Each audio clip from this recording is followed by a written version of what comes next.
You know, you can watch a cowboy movie, the guys will be in the saloon at night, they get drunk and they're getting a big argument, and then they're gonna meet out in the street at high noon the next day and have a gunfight. You've seen that in a movie about 1,000,000 times. That actually happened one time in history. It's all Hollywood. About 85% of the gunfights that ever happened in the Old West happened in or around one of those things. Not me. Well, sort of. Well, if you mix cowboys have been on the range for months, gunpowder, whiskey, and then saloon girls, what are you gonna get? Trouble, right? If you look that word up in the dictionary, it says Tombstone right after it. That's exactly what this town was built on. You guys ready for some gunfighting? Yeah. Contract signed? Everybody's insurance up to date just in case. All right, you ready for a gunfight? Woohoo! I told him not to stand there. Well, that was your comedy for the show, folks. Let me introduce myself. My name is Miss Lily Devine, and I will be your narrator for the show. I'm going back to the 1800s. Who's coming with me? Woohoo! I like the enthusiasm. The year's 1877, and we're in Fort Grant, Arizona.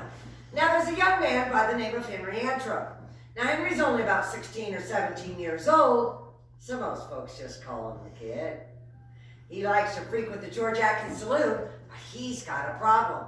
The local blacksmith, Mr. Wendy Cahill, for whatever reason, takes it upon himself to bully the kid.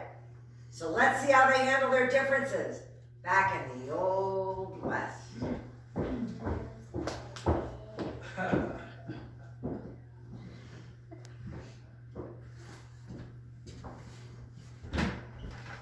Good morning, Patty. Well, good morning, kid. What brings you in today? I came to play some cards. I need to win some money. Money, is it? And what will you be drinking? How about that bottle of tequila over there? A whole bottle. You're not going to cause me any grief now, are you? No, I ain't gonna cause you any grief. You should be out of here any day now. Yeah, I heard about that. I'm real sorry to see you go. Been a breath of fresh air around here. Yeah, I hate to leave. Say, what time's that stage coming in? How about 3 o'clock tomorrow? You've got plenty of time then. Go ahead and have a seat. Someone should be along in just a minute.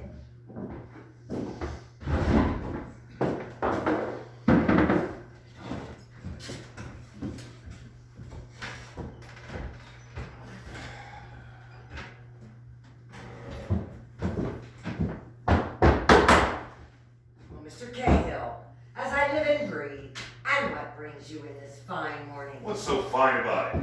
Give me a whiskey. Whiskey it is. You say you got any plans for the rest of your day? How are my plans any of your business? Just so happens the kid's been over there waiting for the game. Really? Finding your heart's rate B today? Yeah, I'll think about Well, it. try hard.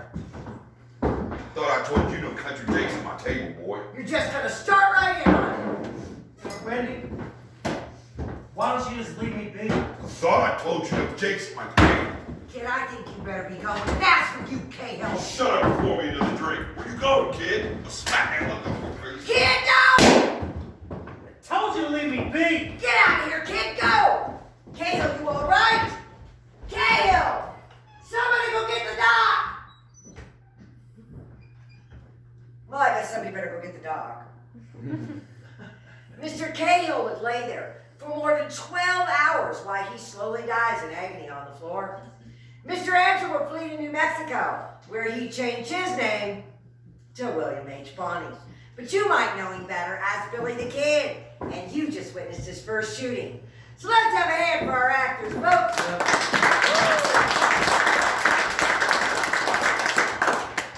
It's not bad for a dead guy, right?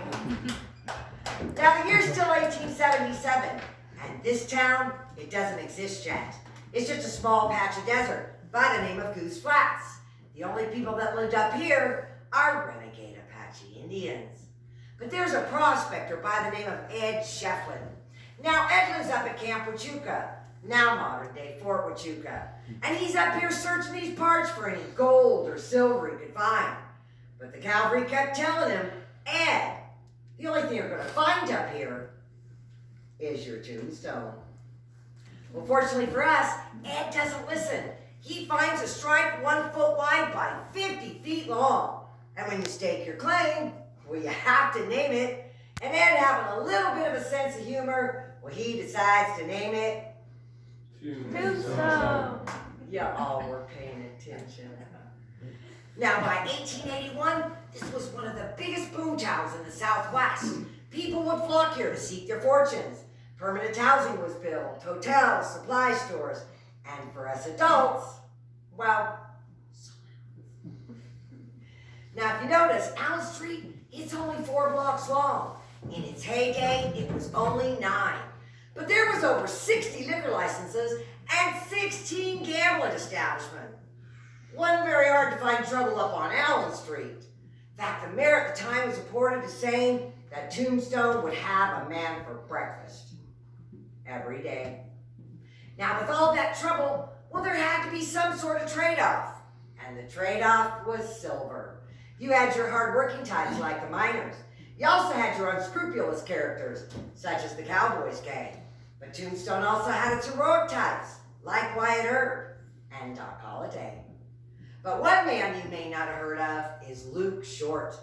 Now, Luke was a fine dresser, a good gunman, but a hell of a gambler. In fact, it was reported that he could count cards, which in the 1880s was unheard of and not really understood. So we can only assume he was just that good. Now, being that good, men would often call you a cheat, and one of those men was Charlie Storms. Now, Charlie wasn't bad with a gun, but he was often drunk, which made him terrible at gambling. Now, he loses a lot of money to Luke the night before, comes back to the Oriental to try to win some of it back. The bartender that day was Bat Masterson, but today being played by Bet. Well, she gets mixed up in this little mess. So let's see how this day in history plays out, shall we?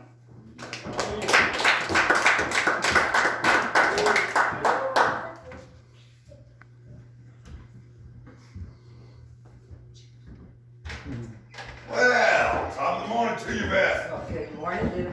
How are you today? Any day above ground's a good day. Breakfast. Absolutely. Say, you don't seem too busy here this morning. I'll say to you a few hands. You know what? I don't mind if I do. Capital. Say, I heard about that game last night. Game? Yeah, that was no game. Did you clean him out? In under 5 minutes. One hand? Absolutely. They're gonna have to start calling that boy One Hand Charlie if he keeps playing like that. They're gonna start calling him No Hand Charlie. He's playing like that. Well, speak of the devil. Well, Charlie, shot for shot, I may as well. what brings you back in today? Yeah, I came to win my money back. Good luck with that. You're really gonna play him again after last night? Well, I ain't got much other choice. Besides, can't be that lucky. Well, from what I hear, he ain't lucky. He's good. Yeah. Well, I intend on losing. Look at that, Charlie. Yeah. So you boys don't mind if I sit in, do ya? Oh, not at all, Beth. Oh, good, because I wouldn't miss this for the world. Yeah, sure wish I could. Say, Charlie, What? why don't you just forego all the agony and just go ahead and hammer that $300? Yeah, why don't you just go ahead and deal the cards? Well, are you gonna ante? Well, I just sat down. I know what I'm doing. Yeah, I doubt that. Yeah, you gonna deal these cards any slower? Well, I couldn't prolong your pain as long as you would like there, Charlie.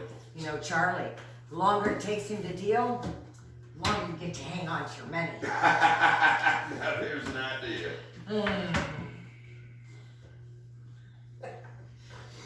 Oh, now that's the worst tell ever. Oh, that's no tell at all. All right, Charlie. How many cards you giving me? 5?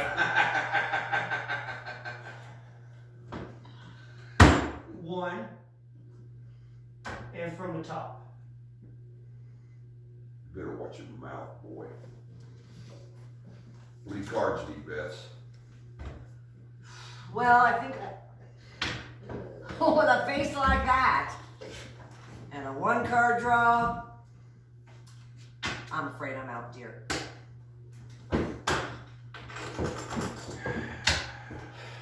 You know, I had a feeling this was gonna happen this morning. All right, Charlie. What do you want to do? Well, Luke didn't come here to play. I'm going all in. Yeah, what's so funny? Well, what the hell was that? Charlie. You know, if you draw out your stakes just a little bit, dear, you get to play with one hand. That would be smart. I said I know what I'm doing. Well, that's highly doubtful. But one thing you sure are doing is you sure have my curiosity going this afternoon.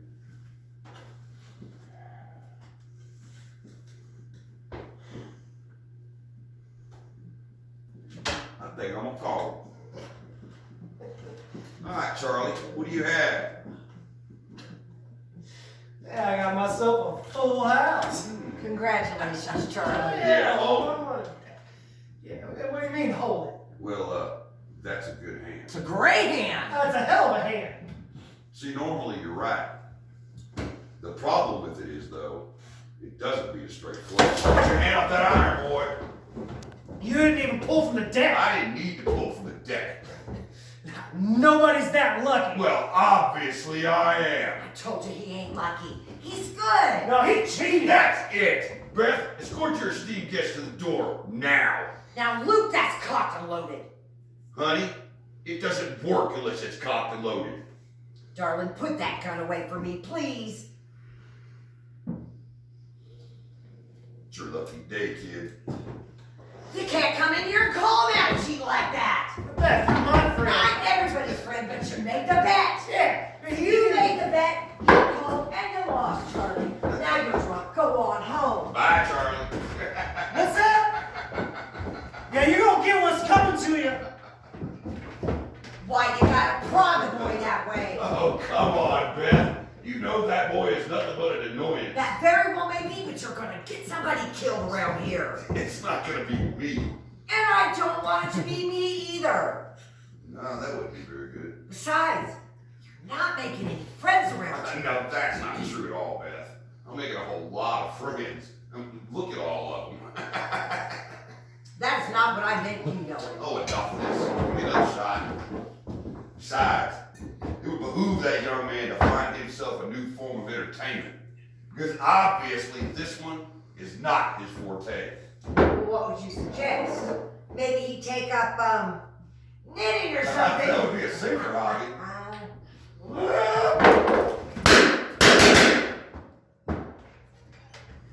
You got some aggravating friends, Beth. It appears I do. I'll go get the marshal.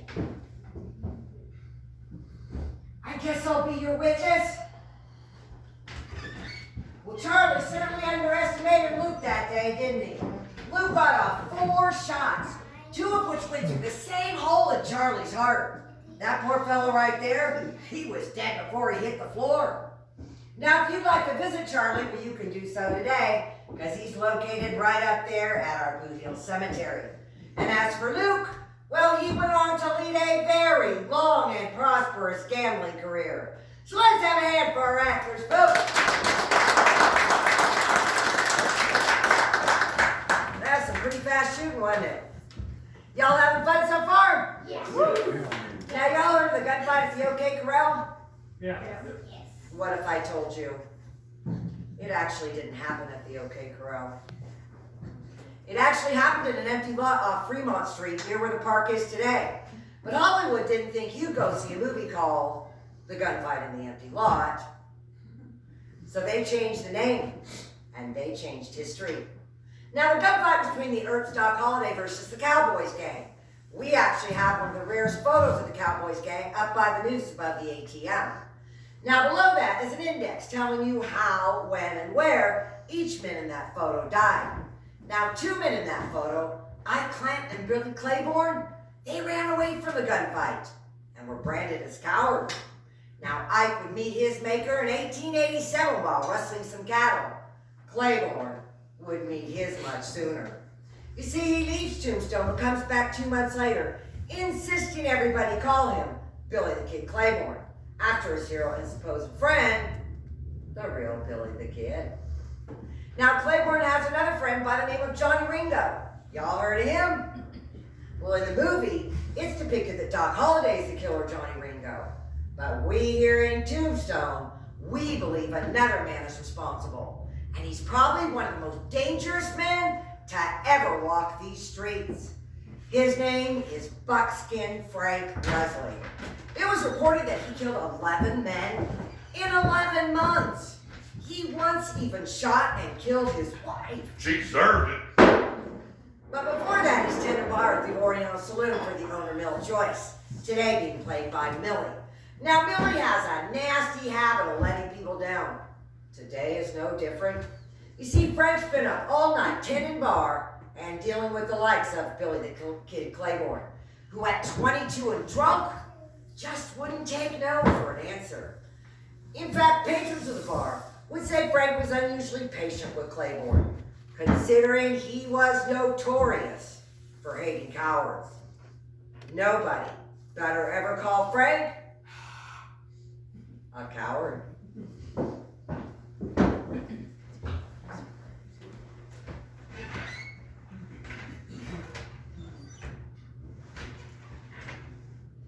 Oh, I'm getting sick and tired of that woman leaving me up in this rat hole saloon, dealing cards to nothing but a bunch of drunks all night long. Hey, buddy, didn't I kick you out of here with them saloon girls last night? You look real familiar. Oh, would you look at that clock? Oh, Millie's late I'm again. coming, Frank, I'm coming. Why don't you just keep your shirt on already, will ya? What's the matter? Your dog died again? No. I ran into a little bit of that there, Oh, here we go. horse trouble. Horse trouble. Yeah, do the same shoe I threw last week. Is that the best thing you come up with? Oh, leave it alone, Frank. Who put a burn in your saddle anyway? Yeah, you did. How so? You leave me in this rat hole all night long. I had to throw that drunk kid out of here 5 different times last night. You knew I couldn't be here last night. No, I didn't. I had things to tend to keep this place running. Really? Yeah, it doesn't run itself, you know. Oh, I know. I run it for you. Oh, leave it alone, Frank. You know what? You're starting to sound like an old wash me. Oh, there's no call for that. I think there is. Well, I'm tired. We're all tired, Frank. What are you tired from? Your last nap? Just leave it alone. Why don't you just go read your paper or something, will ya? I will. Finally, some peace and quiet in here. I was just trying to tell you what happened in here last night. You know what, Frank? There always seems to be trouble when you're in here. Don't you have some bartender stuff you can be doing instead of dagging at me? Oh, great. Look who's back. Claiborne, you idiot. Give me that.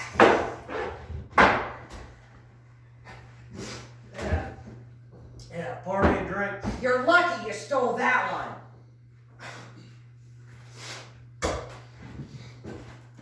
Pour me a drink. You ain't getting so much as a drop of water in here. Now get out. You pour me a drink, or I'm gonna play over this water. You ain't pulling anybody anywhere. I'll burn you down. I ain't scared of you. Frank, What? get him out of here. I can't right now. And why not? I seem to have a little bit of that, what was that? Oh, horse trouble.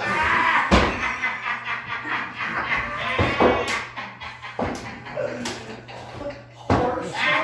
Get your hands off of me, boy. If you ever touch me again, you're gonna pay. Come on, Frank. Just buy me a drink. You heard what the lady said. We don't serve your kind in here. Well, that's uncalled for. No, what's uncalled for is the way you ran like a little coward and let your boys to die in the street. Yeah, my friend William Baldwin is here right now. Well, he'd take you out in the street and gun you down. William Bonner? Yeah? You mean the William Bonner? There's only one. Man, get out of here with that stupid stuff. So you fancy yourself some William Bonney, do ya? Yes, I do. You ain't fit enough to hold his car. Boy, that's a fact. Who is my friend? Billy. Here we go again with the Billy, Frank. I'm guessing he ain't heard. Heard what? You better tell him. Well, you know something, son? If you were so darn ignorant you could read, it says right here in the paper, it's your boy William Bonner? Yeah? Yeah, he died 3 months ago. There goes your hero. Stupid. Yeah? Well, I don't believe it. Well, believe this. I'll make you go meet him real quick if you like. Yeah, you know what, Frank? I heard he's been itching for some company. Oh, he ain't even worth a living. That's a fact. Yeah. Frank. Tell you what, come here. Let me think of it. What, how about you buy me a drink? Hold on. And then I'll leave. I'll leave right now. Right now? Yeah, right now. No, right now. You got sand now, don't you, boy? Shut Where was that sand when you let your friends die? Oh, wow, enough of that truck. Is that new top shelf? Sure is. Give me a shot of that, will you? Well, I'm surprised you ain't got into this already, Frank. Who should I eat? That boy is shot now. Hey, My God, kid, you stink. I don't know what's worse. You and that pile of horse manure out back. You know what? I'm pretty sure that it's him. So do I. come on, Frank, you promise. I ain't promised you nothing. The only thing promised to you, son, is at the saloon down the street. Now get! Jeez! Oh, Frank, That boy don't stop. I know you killed my friend John Enrico. Least you can do is give me this one. I told you not to touch me again. Frank, don't you go making a mess in I'm here! not gonna make a mess in here. Cause our friend Billy Kid Claiborne, he's just about to leave, right, Billy? You know you're messing with a cowboy? I don't care who you are. Get! Yeah, you don't see me again real Yeah, you'll soon. see me one too many times, boy. Give me another shot, will you? Yeah, you know what? I think I'm gonna join you. Between that kid and all that horse trouble this morning. Oh my God, you and that Oh, horse! leave it alone already, will you, Frank? He's just like his father. Apple doesn't fall very far from that tree. Straight to the ground and rotten to the core. Frank, you murderer! You gotta be kidding me. I got me a gun! Oh, good. Maybe he'll shoot himself for Yeah, that. only if you get lucky. Frank, I knew you was a murderer! But I didn't know you was such a coward! What did He you did say? not say coward. I heard him. No, he I'm didn't. done. Come on, I'll buy some more breakfast. Frank! Frank! Would you look at that coward? He's sitting across the street behind a fruit cart with a rifle. Just leave him I'm alone not already, getting Frank. alone. Put the gun Don't down. you do it! What did you do? Oh, I shot him clean. Now go get the marshal. Oh, why did I even bother coming in today? We depicted that one outside, because that's actually how it happened.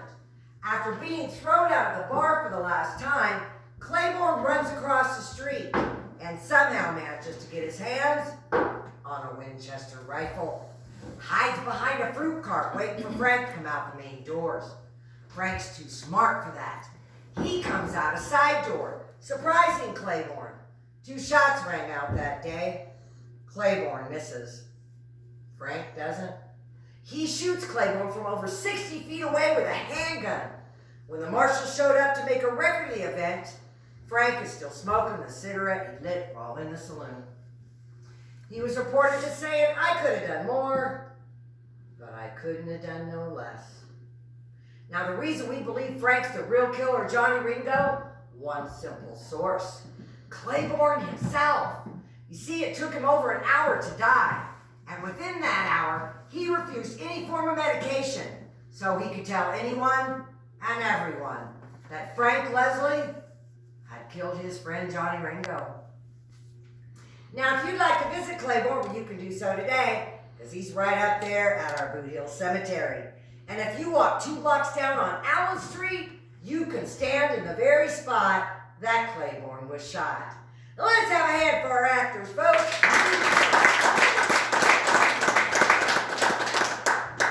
Now, we're going to fast forward to the year 1900. After the gunfight at the OK Corral and the Vendetta ride, the Earps leave Arizona. Now, Warren, the youngest and most arrogant of the Earps, he also leaves Arizona. But he comes back 2 years later and settles down in our neighboring town of Wilcox, where he lands a job on Henry Hooker's ranch as a range detective of a man named Johnny Boyette, who he torments relentlessly. Now, it all comes to a head on 4th of July when Warren picks Johnny up and throws him into a tree, totally humiliating Johnny.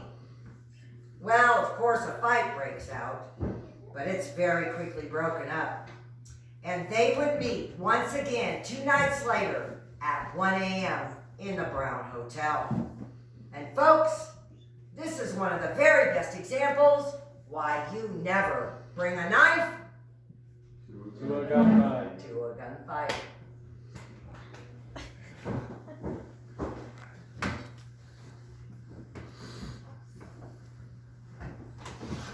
Watch out! That's new. Yeah, he's new, but I heard he bites. Yeah, it's new, alright. Pour me a drink. What brings you in so late? I just want to cool off out there. Yeah, I know what you mean. The days I don't mind. It's the nights. You didn't tell me about it. So I came back out. I was hoping a few of these might help out a bit. This is deep dang out. What? It's about to get a lot hotter, Johnny. What do you mean? Look! This is when you start serving cowards in here. Where you going, Johnny? Warren, you just stay with her and mind your business. Day you are my business. Yeah. It's every day you seem to make it that way. Yeah, I heard about that little rumor of yours in town. What rumor? $150 to gun me down. Is that a fact? That's a fact. Let me tell you what, Warren. I'd have done it on the cuff. Yeah, the town wants to kill you anyway. Why don't you just leave me Where you be? going now? Hey! Knock it off! Johnny, finish your drink. What will you be having? Warren? You should have had one poured for me already. Really? There he is, huh? Manners and all. What do you mean by that? What do I mean by that? Let me ask you something.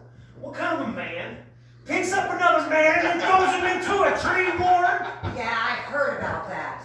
Yeah, the whole town has. Yeah, I did that. Of course you did. Yeah, I guess that makes you some kind of man, huh? Yeah, a real big man. You're a big man, Nah. More of a funny man. funny. Yeah, like this. Is it bird kids? Now get out of here, you ball. Johnny, are you all right? What is wrong with you? Bird. Yeah, I'll give you a bird. You know, I think I speak for the whole town when I say I'm sick and tired of your bullying and your bragging around here. Get your boys together and get out. Yeah! Yeah, I'll say it again. Go get a gun, kid. You're gonna need it. Yeah, I won't get a gun. I won't give you what you deserve. Why did you do that? Why is it any of your business? 'Cause this is my bar. And you know what? What? You're gonna pay for that shot you threw in his face. Really? Really. Well then, why don't you just clean it up? Because that's all you're good for anyways. I wouldn't expect anything less from scum like you! You know, my brother Wyatt gets Out of here, Brother Wyatt! You want to know something about your brother Wyatt? What? If it wasn't for him, you'd have no respect in this town. I don't respect in this town. Outlaws, You Been asking about that ball drop? Well, here it is. So the coward returns. Turn around. No, I'm not gonna turn around. I said turn around. You're just gonna shoot me in the back? Well, I told you to turn around. It's a lot more than what you would have done. Let's get way out of hand, kid. I ain't What here. you see? Stay back, We're boy. done, You done. stay back, Johnny. What are you digging for? Johnny. Get out of here, Johnny! Well, how's that respect working out for you now, there, Warren?